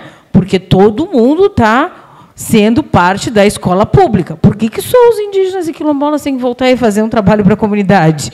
Todos nós devemos fazer isso. Todos nós somos estudantes de escola pública. Mesmo de educação superior, continuamos em escola pública. Então, vamos pensar o quanto essa nossa reflexão e essa nossa hierarquia se torna uma hierarquia dentro do pensamento, muitas vezes, do sistema universitário. E que a gente reproduz. Faz parte das estruturas sociais reproduzir as questões. E, dentro dessa reprodução, a professora Terezinha trouxe o símbolo adinkra do sacófono, e eu lembro muito que era a Sandra Lee trazia isso quando pensava, e ela se pensava enquanto vai terminar o mestrado agora, e ela se pensava exatamente enquanto uma mulher negra de 50 anos que voltou à universidade e usava esse símbolo. Acho que, mais do que adequado, professora, mais do que pensar esse momento, é pensar que a gente viveu, a gente consegue olhar para trás e trazer novamente isso. Eu acho que a fala da Larissa mostra muito isso. As coisas não têm que ser esquecidas, elas têm que ser sempre rememoradas para a gente entender esses espaços que a gente ocupa. Para a gente entender esses lugares e entendê-los também, talvez, seja quebrar com as hierarquias de conhecimento, que a professora Maiara trouxe. Quebrar com as hierarquias, talvez seja pensar que, enquanto professora da área das ciências exatas, eu consigo também pensar com símbolos adinkra, eu consigo pensar com uma forma de ruptura do conhecimento, com uma forma de ruptura epistemológica, que não necessariamente eu preciso fazer aquela leitura ou aquele conhecimento a partir de uma única linha e uma única leitura geográfica do processo, mas que eu posso pensar outras discussões e outra base do conhecimento. Daí, só para fechar, Larissa, se tu fosse uma estudante de Direito, eu ia dizer, faz a OAB, entra como juiz e arrasa para tudo que é lugar, entendeu? Não tem nada de desistir de prova da OAB. Fique em todos os lugares que é possível ocupar. Tá?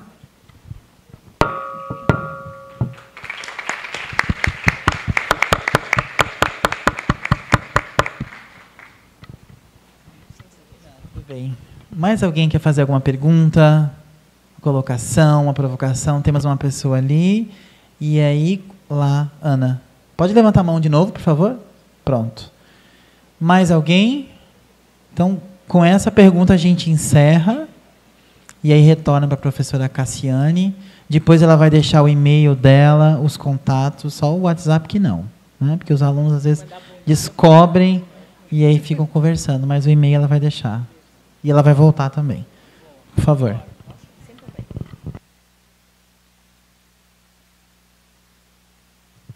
Isa Márcia, eu sou da Educação Básica e, na realidade, todas as contribuições da professora só nos fez refletir, né, essa vivência da atualidade e esse país, né, que estamos pensando como criar situações de resistência e como resistir efetivamente. E a escola, né, seja ela do ensino fundamental, o ensino médio e a universidade, tem a responsabilidade e o compromisso de atuar, né, de ser ativista nesse sentido. Então, portanto, esse fórum ele contribui de forma preponderante para que essa discussão, né, não só dentro dos espaços, né, formais da universidade, né, do mestrado, mas que todos os espaços possam ser, né, possibilitadores dessa questão. E uma de todas as falas, se uma que eu quero comentar, né, e afirmar que nós vivemos na nossa cidade, tem me inquietado muito, é a militarização, né, das escolas no estado da Bahia. E como é tão normal e como as pessoas estão tão encantadas, pessoas que têm todo um conhecimento, né, de todo esse processo e que acha muito bonito, né, a escola definir como as meninas devem usar o cabelo.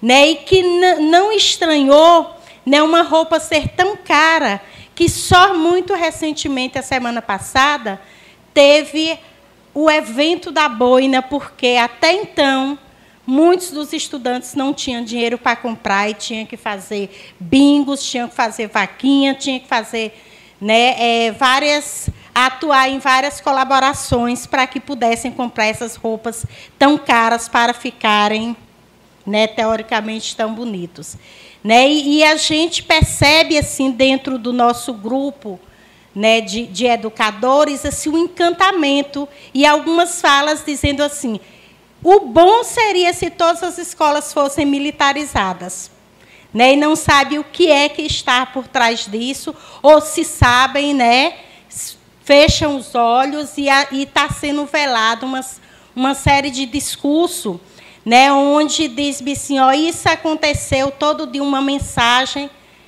isso acontece porque não é uma escola militar. Se fosse uma escola militar, não aconteceria, porque teria que fechar, a mãe não atuaria dessa forma, a mãe não entraria dessa forma. Então, eu acho que é uma reflexão, né, que foi, né, feita pela professora, que precisa a gente, principalmente na nossa cidade, pensar. Eu não abaixo a cabeça e digo em todos os cantos, né, onde nesse auditório uma vez, né, todo mundo aplaudindo e achando normal, e eu disse, eu não acho normal isso, e eu, né, gostaria muito que nenhum parente meu, só se for uma opção dele, venha para a escola militar, porque eu sei o que é que está por trás, né, e principalmente nessa atual conjuntura. Obrigada e parabéns. Boa noite, eu sou Ana Paula, trabalho na UNEB como pedagoga.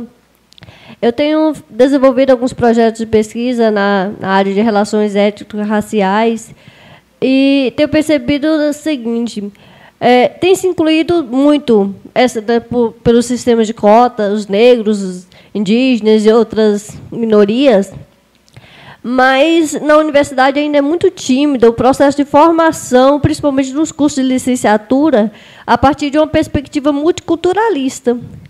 Porque se nas universidades esses novos educadores não estão sendo formados nessa perspectiva, a gente pode considerar que a médio e longo prazo a gente não vai ter uma transformação lá da educação básica. Então, acho que é hora da gente também pensar nessa mudança de perspectiva de formação dos professores nesse sentido também.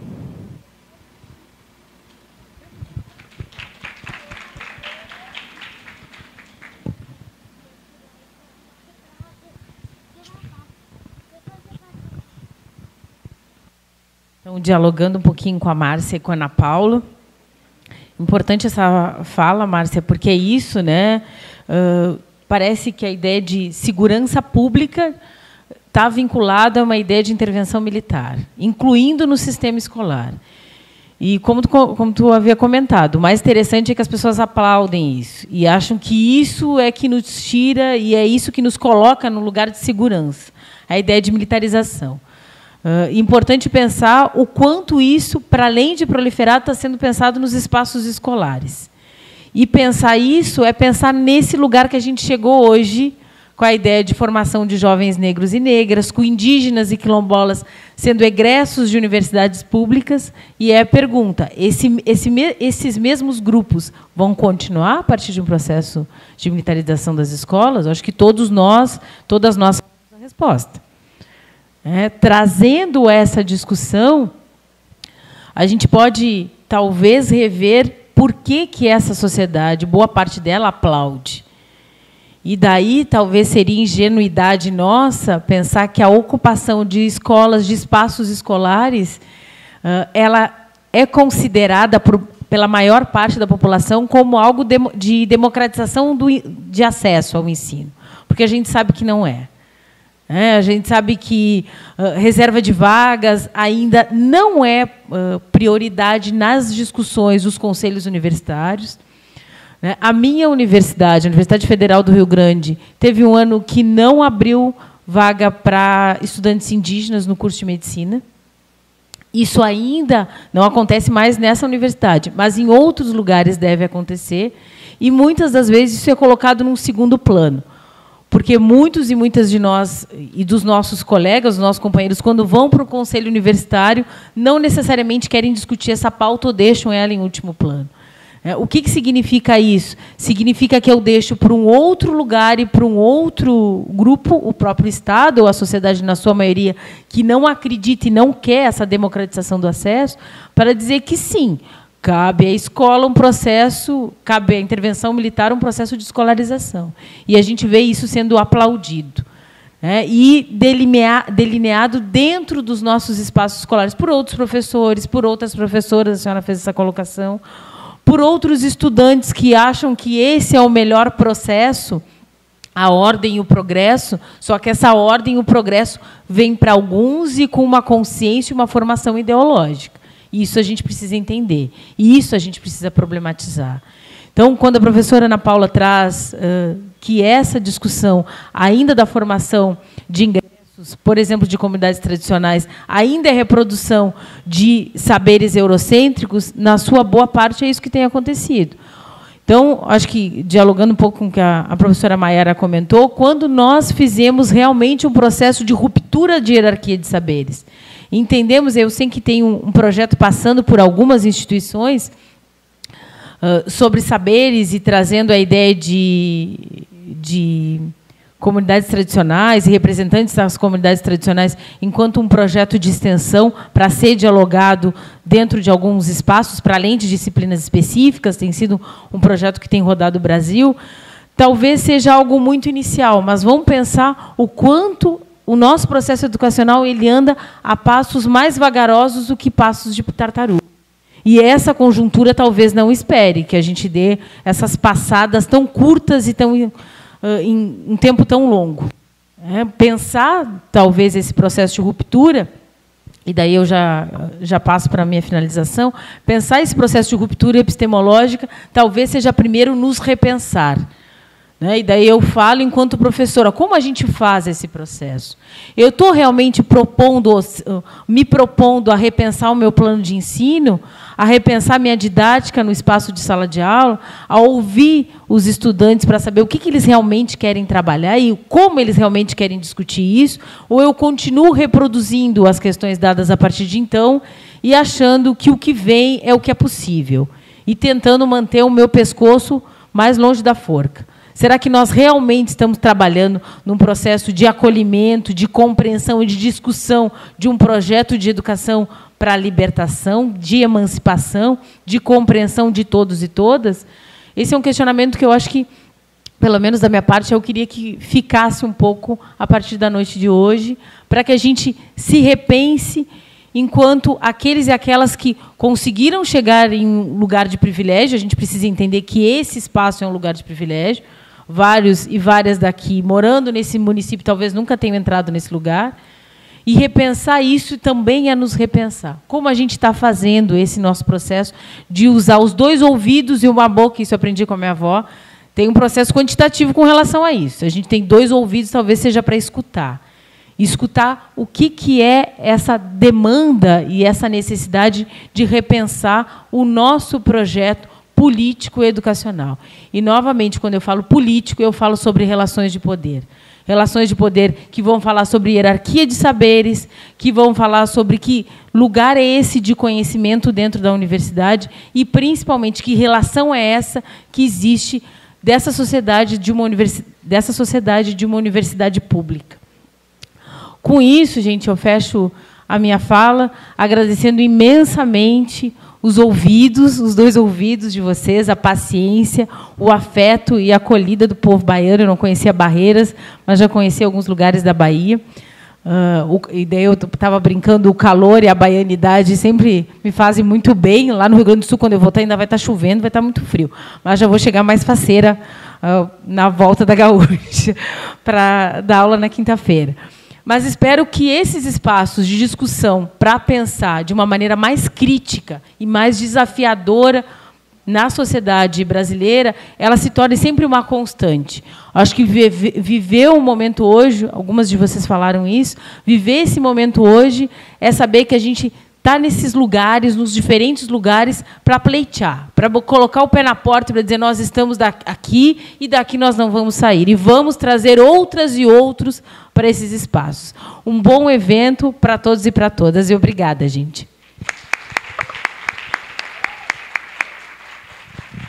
Professora Cassiane, muito obrigado pela sua fala. Foi extremamente poderosa, potente, mexeu com coisas aqui dentro que vai nos fazer mover outras estruturas aí que às vezes nos impedem de nos movermos. Gente, só para encerrar essa parte, enquanto a professora Cassiane falava, eu pensei muito no conceito de memória. Eu fiz um curso na Argentina nas minhas férias agora de julho, e a professora Pilar Calveiro, com quem eu estudei, ela dizia que a memória é muito importante para os movimentos minoritários, né, de grupos minoritários, porque ela nos ensina que foi possível, em algum momento, vencer os poderes que nos querem aprisionar. Então, se a gente venceu, a gente consegue vencer de novo. Que a memória é essa reativação do gatilho, sabe? Quando você menciona os intelectuais e as intelectuais negras, a gente diz assim, eles venceram, eles conseguiram. E a gente está reeditando isso agora. A memória faz isso, né? Então, não sei, talvez para pensar junto com resiliência, pensar a ideia de memória, eu acho que ela é importante para fazer com que a gente se mova, né? Para frente, para o lado, em zigue-zague, mas que a gente se mova, né? Gente, amanhã nós temos oficina de novas tecnologias pela manhã, 9 horas no campus Reitor Edgar Santos. Temos a oficina de educação no campus, saberes e práticas. Temos a oficina de diálogos insubmissos de mulheres negras. Temos a oficina de Libras. Temos a oficina de ódio, reflexões no tempo presente. E temos a oficina de dança afro e ativismos negros. À tarde, nós temos painéis temáticos, às 14 horas, também lá no campus da UFOB, Direitos Humanos e Democracia. Temos depois o painel de Feminismos Latino-Americanos, e aí eu destaco a presença da professora Paola Bonavita, da Universidade Nacional de Córdoba. E, à noite, temos um único painel, temos à tarde mais um painel de políticas públicas e cidadania. E, à noite, a gente tem o painel de ativismos e estudos sobre HIV e AIDS, com um técnico em assuntos de saúde e ativista espanhol, Sergio Carrascosa, e com o professor Fábio, que está aqui. Tá? Obrigado pela presença de todos vocês. Tenham uma excelente noite. Obrigado, senhor vice-reitor e demais convidados. Espero vocês amanhã. Obrigado, professora.